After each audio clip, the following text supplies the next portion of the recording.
Smoke curled in lazy spirals beneath neon lights, the sickly glow casting jagged shadows on the grimy pavement. The outskirts of the city, crammed with abandoned warehouses and forgotten corners, concealed a realm ordinary citizens scarcely imagined. These desolate pockets housed dealers of the extraordinary, brokers who trafficked in the unnatural. The lure of monstrous pet creatures of myth-made flesh drew bold buyers and unscrupulous sellers alike. Rumors whispered of a single ruler presiding over these twisted transactions, a chimeric lord whose power surpassed all reason. For as long as Cassian could remember, his late-night deliveries had led him through labyrinthine backstreets.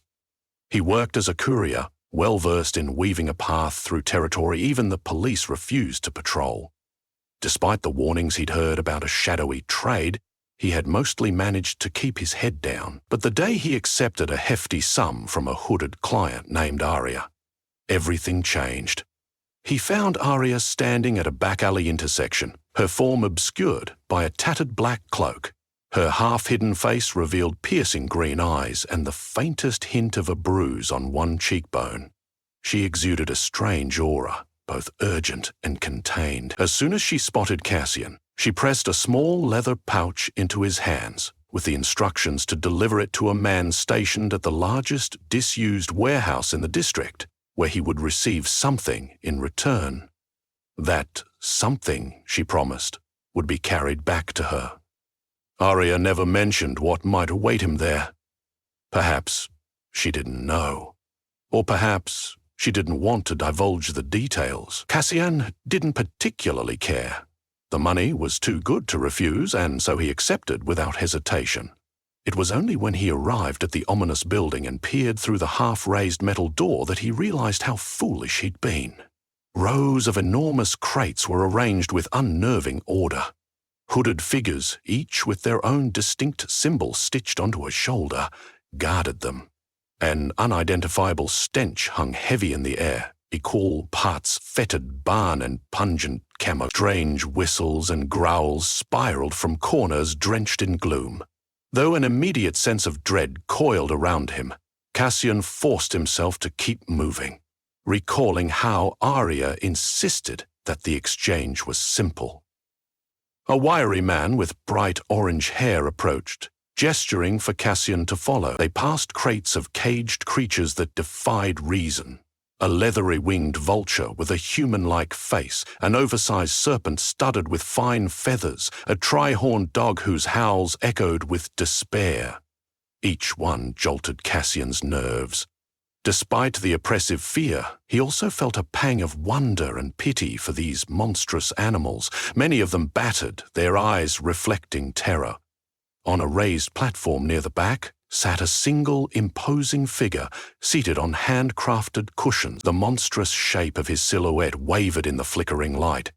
It was clear this being wasn't entirely human. In place of one arm, the flick of a serpent's tail swayed. His torso rippled with unnatural muscle, and his face bore the regal snarl of a lion. Yet a single goat's horn curled from his temple. Cassian had never seen such a creature, but the stories he'd heard left no doubt. This was the Chimera Lord. The orange-haired escort approached the Chimera, whispered something, then motioned for Cassian to step forward. Trying not to tremble under that intense gaze, Cassian walked up to the dais, the pouch clutched tightly in his hand. "Daria's messenger," the Chimera Lord growled, his lion-like mouth twisting the words. His eyes gleamed with intelligence, and though he smelled of exotic incense and furtive violence, his voice held the clarity of someone who controlled all that he said. "You are here to retrieve her purchase, or rather the final piece of her bargain." He snapped his serpent limb, and a guard approached carrying a nondescript wooden box. It bore the shape of a small crate, roughly the size of a loaf of bread. The guard extended it toward Cassian, and the Chimera smiled, revealing sharpened teeth. "Take it," the Lord commanded. "Tell Aria she owes me a favor in return, a debt far heavier than gold. Escort him out," he added, addressing the orange-hailed man, whose name Cassian soon learned was Quinn. Then, with a single dismissive snort, The Chimera Lord returned to studying ledgers charting which beasts had been bought and sold. Clutching the wooden box, Cassian held his breath as Quinn led him away from the throne-like dais. They wove through the labyrinth of crates, ignoring the unsettled moans and hisses. At the exit, Quinn placed a narrow finger on Cassian's chest. "Look," he said in a hushed voice. "You're just a simple courier. I can see it in your eyes. You don't belong here. But consider yourself warned. These deals have consequences impossible to predict. You do not want to anger the boss." Cassian reluctantly nodded. As soon as he was free of the building's unsettling atmosphere, he felt a rush of relief, though it was soon replaced by curiosity about what exactly he carried. The box was locked, so there was little sense in attempting to open it without risking damage. He hurried back to Arya's place, a small loft whose location she had scribbled on a slip of paper. Something about her sense of desperation made him move faster. The loft was at the top of a winding metal stairwell that gave way to a single rusted door. Arya opened it before Cassian had the chance to knock. She seemed relieved, but also on edge. "You have it?" she asked, voice tight. He handed her the crate without a word. As she fumbled with a tiny key to unlock it, she motioned for him to come inside. The interior was a crammed space, furnished with dusty shelves stuffed with tomes on mythical creatures, arcane inscriptions, and a battered sofa. Flickering overhead lights cast ever-shifting shadows across the walls. When the lid of the crate finally gave way, Arya peered inside with a mixture of reverence and sadness. She reached in and withdrew an egg roughly the size of a melon imbued with swirling blues and purples. Tiny fractures ran across its shell, hints of something stirring within. "It's nearly ready to hatch," she murmured, holding it close as she lowered herself onto the couch. Then she glanced back at Cassian, her expression mixed with gratitude and guilt. "Thank you. I know delivering such a thing can't have been easy," he shrugged awkwardly. "I'm just a messenger. But now, you owe the Chimera Lord a debt." He paused, not sure if he wanted to ask the next question. "Why would you risk that for an egg?" She caressed its shell, as if to soothe whatever lived within. "There's more to these creatures than meets the eye. Each one is a life formed by arcane means, sometimes twisted but never inherently evil. Yet the black market values them only for power, status, or personal amusement. I can't stand by while these beings are chained, abused, or sold like trinkets. This egg, well, we have a chance to save at least one before it's claimed by the wrong hands." Cassian considered her words. Guilt prickled at him as he recalled the terrified eyes of beasts locked in crates, but he rocked back on his heels and crossed his arms. "I see. And what exactly is it going to be?" Arya hesitated, seeming to weigh whether or not to trust him. Finally, she spoke. "It's a phoenix serpent, rare hybrid. The black market has been after it for months. I needed the Chimera Lord's resources to track the reptile's nest, and he demanded an unimaginable fee. By delivering the egg to me, you've helped keep it from certain doom." Cassian felt relieved, knowing that his unwitting role might have done some good. He wanted to believe that if he had known the purpose of the job in advance, he'd still have taken it. A pang of conscience reminded him he hadn't asked any questions. The money had meant more than moral scruples. Clearing his throat, he finally asked, "Will that be all?" Rising, Arya set the egg back into the crate and locked it. "For now. But I have reason to think the Chimera Lord will be making big moves soon. If you want to, you could help me. There are many creatures in those cages who need a different fate." "That sounds dangerous." "It is. But I can't do it alone." Her words hovered in the air. Cassian's instinct screamed to walk away. Still, the memory of the tri-horned dog's anguished howling gnawed at him. Fueling a new sense of responsibility, he swallowed hard before answering. "Tell me what you need." Over the next several nights, Cassian found himself venturing deeper into the hidden corners of the city with Arya. She wasn't just a random buyer of strange wares, but an off-the-grid activist determined to dismantle the black market of monstrous beings. She'd garnered small alliances with others who harbored similar convictions. Most were people whose loved ones had been attacked by untrained or abused hybrids. Some were arcane scholars who believed in the sanctity of all creaturely life. Their shared mission was simple: rescue as many beasts as they could and ensure the clandestine trade collapsed on itself. All the while, rumors suggested that the Chimera Lord was consolidating power. Gangs that once sold smaller creatures independently were either absorbed into his network or eliminated outright. The flow of monstrous pets, some more savage than others, surged. Patrols doubled around the main warehouse, and new locations popped up like malignant mushrooms. Some rumored that the Chimera was orchestrating the creation of new species through forced breeding and illicit magic, forging living weapons to sell to the highest bidder. It took weeks for Arya to gather enough intel. Each expedition was a perilous dance of subterfuge. They snuck into seedy bars where shady middlemen loosened their tongues with the right bribes. They peered through hidden vantage points to watch the transference of exotic eggs from truck to truck. They bribed unscrupulous city workers to share schedules of streetlight repairs, darkened routes that smugglers favored. Time and again Cassian considered backing out. Yet each new piece of information about the horrors inflicted behind those warehouse walls spurred him on. Finally, Arya unveiled a bold plan. "Tomorrow night, we launch our infiltration," she announced, pointing to a roughly sketched layout of the largest black market site. "We're going to break into the main holding area, free as many creatures as we can, and ignite confusion to force a shutdown." Cassian frowned at the map. "That's not just a handful of people with picks. The place is guarded like a fortress, and the Chimera Lord basically sees everything that goes on inside." Arya chewed her lip. "We'll have to rely on surprise. Quinn, the orange-haired guard who works for the Chimera Lord, has secretly contacted me." She let her eyes linger on Cassian's face to measure his reaction. Apparently, he's unhappy with how the Chimera's been treating certain creatures. He's offered us a way in, one of the side entrances, unmonitored for a short window. Cassian remembered Quinn's surreptitious warning. The idea that Quinn might betray the Chimera Lord felt like a precarious lifeline at best, but it was the only chance they had. Cassian nodded, exhaling softly. "If Quinn's genuine, we might manage to get in and out before reinforcements arrive.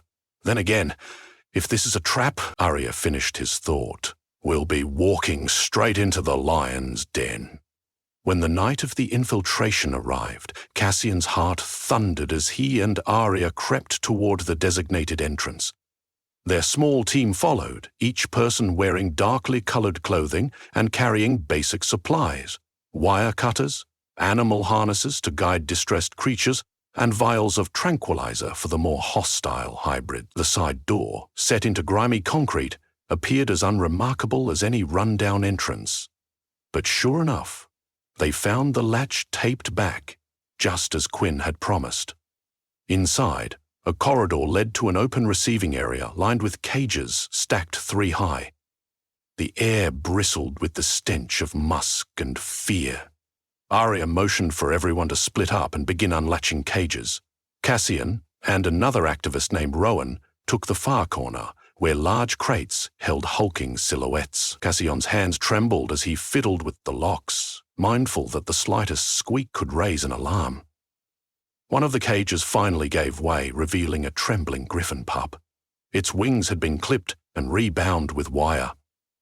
Rowan quickly fetched wire cutters, gently releasing the creature's quivering pinions. Torn between caution and empathy, Cassian knelt to stroke its feathered head. A soft, pitiful cry escaped the griffin's beak, neither fully avian nor feline. He felt immediate solidarity with the terrified cub clinging to life in such a place. They continued to open cages one by one, occasionally pausing to use the tranquilizer vials on volatile beasts. As more creatures were freed, whispers of confusion rippled through the warehouse. Tension climbed. At any moment, Cassian expected guards to flood in with crossbows, tasers, or more monstrous pets under their control. Suddenly, they heard a low bark from the rear of the warehouse. Quinn emerged from the gloom, brandishing a ring of keys. He'd apparently knocked out 2 patrolling guards. Arya rushed toward him. "Which corridor leads to the main breeding area?" she demanded in a hushed tone. Quinn pointed left. "Down that hallway, behind the locked metal gate. I have the key, but be careful. That's where the more dangerous beasts are. The Chimera Lord usually stands watch from that vantage point." Steeling themselves, Arya, Cassian, and a few others followed Quinn. One of the members stayed behind to guide the newly freed creatures to a rear exit. They advanced down the corridor, hearing roars and hissing echo off the walls. Worry gnawed at Cassian. Their movements had grown too brazen. Soon they would be noticed. Indeed, as they rounded the final turn, 2 heavily armed guards stepped out, brandishing weapons that combined technology and arcane energy. Metal staffs crackling with rune. A swirling haze glowed at the staff tips. "Stop right there," one guard snarled. Before Cassian could react, Quinn shoved him aside and lunged forward, grappling the guard's weapon, wrestling it away in a risky struggle. The second guard swung wildly, sending arcs of crackling energy through the air. Arya ducked and sprang up with an agility that surprised even her. Delivering a stunning blow to the guard's midsection, Cassian, heart pounding, snatched a rope from his belt. He and Quinn subdued the guards, though his blood roared in his ears at the near miss. The scuffle had been loud. There was no chance they'd remain undetected for long. They sprinted toward the central breeding area. The space they entered was horrifying. Rows of chained creatures, many pregnant or forcibly bred, lay in cramped pens. Others were artificially incubated in glass tubes along the walls. The scene spoke of a monstrous injustice, nature's wonders twisted for profit and power. Rage and sorrow welled within Cassian, threatening to unhinge him. They rushed to release shackles and smash the glass tubes carefully, lifting out trembling eggs or half-gestated forms. Some of the unborn were too fragile, and the abrupt shift from fluid to air threatened their survival. Moments later, bright alarms began to wail throughout the warehouse. Red lights flashed, casting everything in a surreal, pulsing glow. Quinn hissed between clenched teeth. "They know we're here." "No sense trying to hide," Arya muttered, hauling a battered crate full of eggs into a rolling cart someone had found. "We free as many as we can, then make our escape." Their plan, however, was short-lived. A thunderous roar echoed from the opposite end of the chamber, accompanied by the distinct scratch of massive claws on concrete. With abrupt clarity, Cassian realized that the Chimera Lord himself had arrived. There he was, a half-lion, half-goat, half-serpent monstrosity, his fierce brilliance shimmering in the strobe of alarm lights.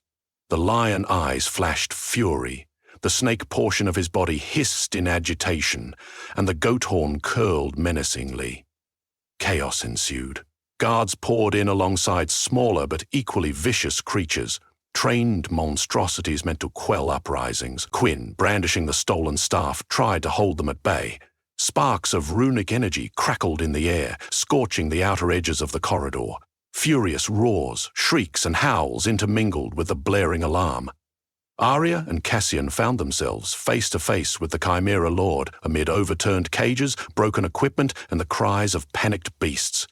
The Chimera's breath reeked of brimstone. He spoke in a voice that shook Cassian's bones with every rumbling syllable. "This ends now. You meddle in forces beyond your understanding." Snarling, the Chimera lunged. Cassian barely managed to roll aside, his shoulder colliding painfully against the corner of a crate. Arya launched a swirl of improvised magical wards, a swirling tapestry of runes painted on cloth that she unleashed with a snap. Tendrils of light coiled around the Chimera's monstrous form, momentarily restraining him. But with a roar, the beast tore through the magical snare like tissue paper. At the perimeter of the carnage, some beasts turned on their captors, lashing out. Others cowered, too traumatized to move. In the confusion, Quinn led a group of newly freed creatures out a side passage. Cassian made eye contact with him, and the guard nodded, urging him to hold off the Chimera just a moment longer. In desperation, Cassian grabbed one of the runic staffs from a fallen guard.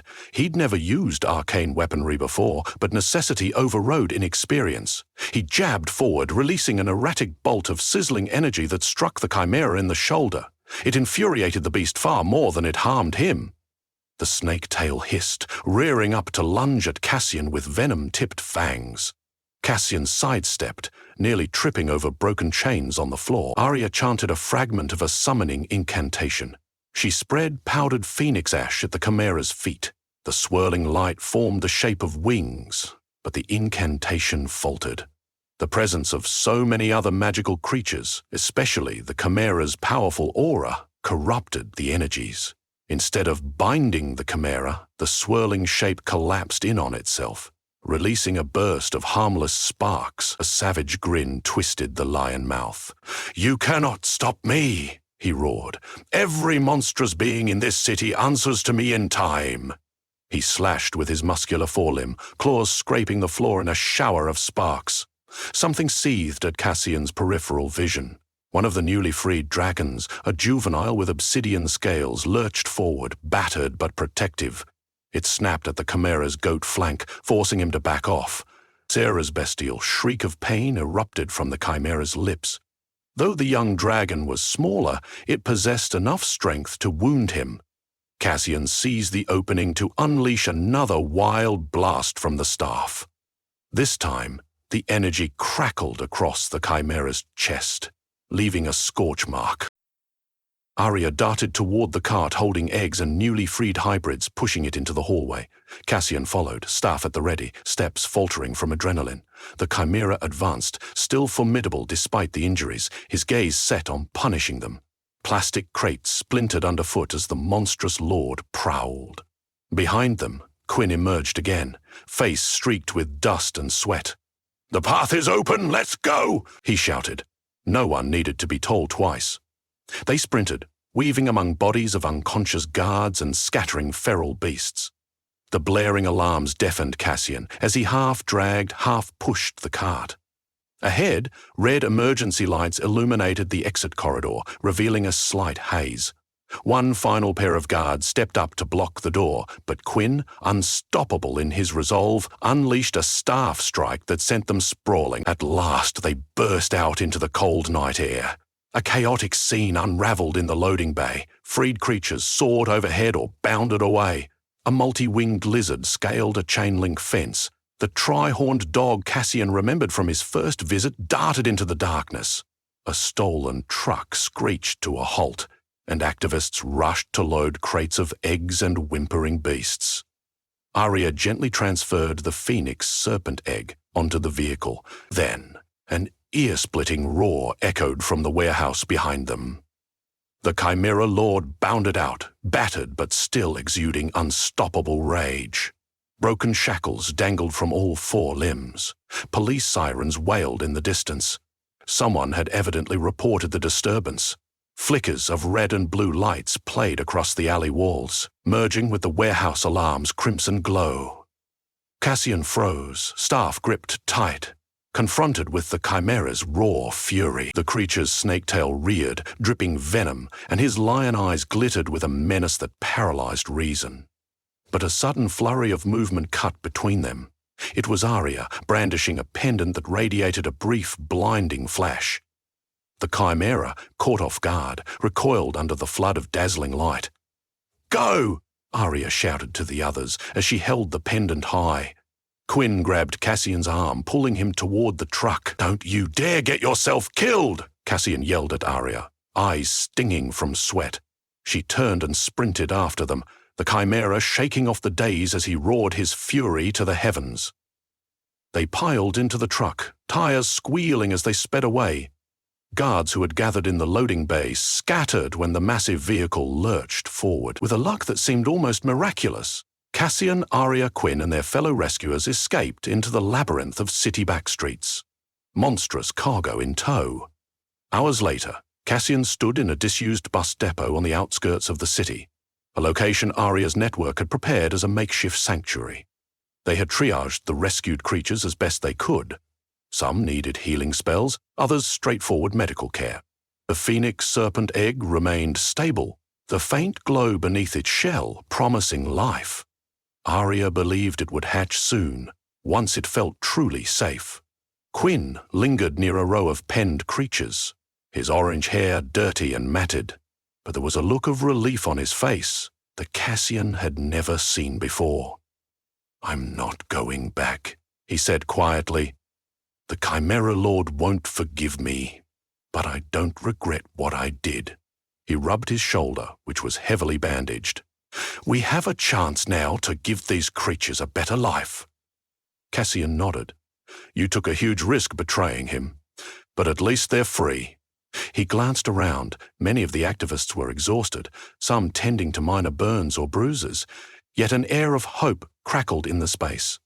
They had saved dozens of lives in a single night, shutting down a major center of operations. Sure, a few ancillary black market nodes might remain scattered across the city, but the blow they had dealt was significant. Then Arya approached, her face pale from fatigue, but bright with triumph. "The news is calling it a riot and an animal smuggling bust," she said, scanning her phone. "Looks like the official record will be that unknown vigilantes and the police simultaneously raided the site. The Chimera Lord's empire is officially on the run. Do you think you'll come after us?" Cassian asked quietly.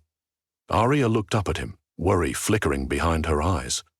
"He won't abandon his power easily, but after tonight's fiasco, he'll have to move his operations underground again. Meanwhile, the city's magical authorities can't ignore this scale of activity anymore. They'll be hunting him too."